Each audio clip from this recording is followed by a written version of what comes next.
Video की ओर बढ़ते हैं। एकादशी, जो कि श्री हरि का दिन माना गया है, और यह भी कहा जाता है कि देवी देवताओं के जो व्रत होते हैं उन्हें आप करो या मत करो, ये आपकी मर्जी है, इसमें कोई पाप नहीं लगेगा।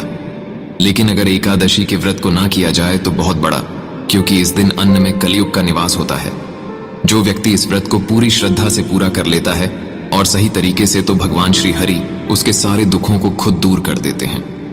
उसके जीवन में कैसी भी बाधाएं उत्पन्न होती हो, आप चाहे कितने भी गरीबी क्यों ना हो, श्री हरि आपको इन सभी दुखों से बाहर निकाल देते हैं। जैसे मानो एक जादू तरीके से श्री हरि ड्रा आपका हाथ पकड़ लिया हो और आपको शुभ फल देते जा रहे हो।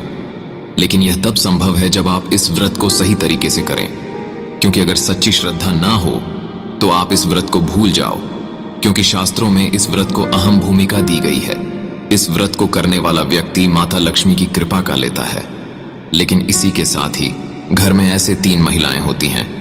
चीज एकादशी का व्रत गलती से भी नहीं रखना चाहिए, अन्यथा श्री हरि क्रोधित हो जाती है और माता लक्ष्मी रुष्ट हो जाती है।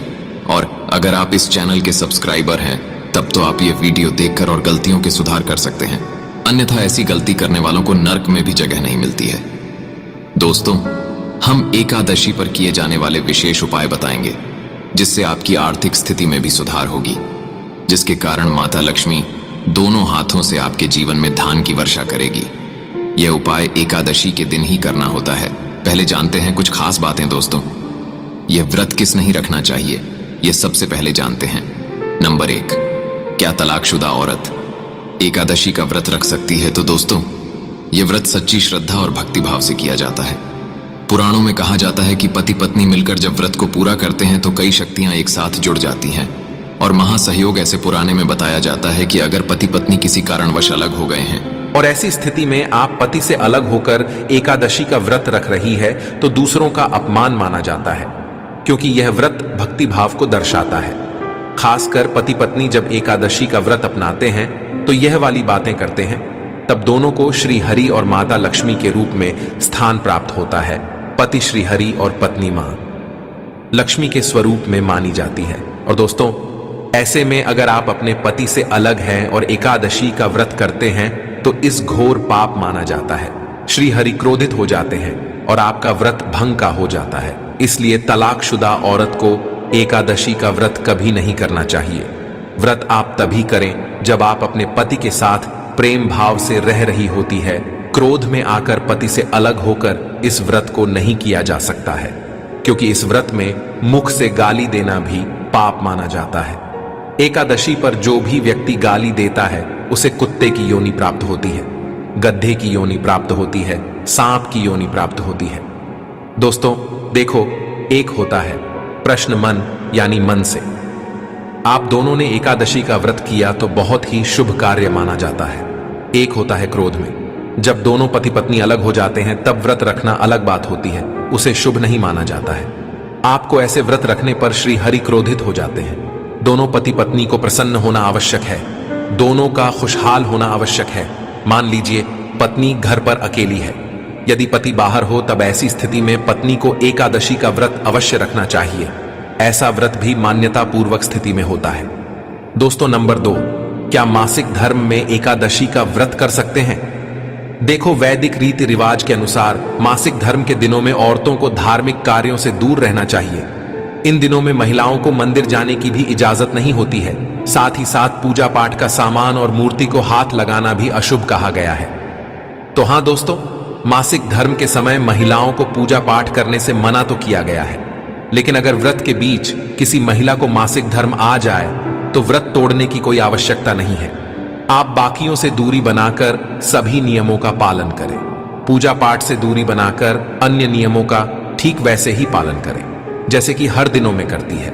ऐसे में आप पूजा पाठ किसी दूसरे से कर सकते हैं। इससे भी आपको व्रत का उतना ही फल मिलेगा जो शास्त्रों में बताया जाता है, क्योंकि यह प्राकृतिक का चक्र है। इसमें इंसान का कोई हाथ नहीं होता और ना ही इसमें कुछ गलत है।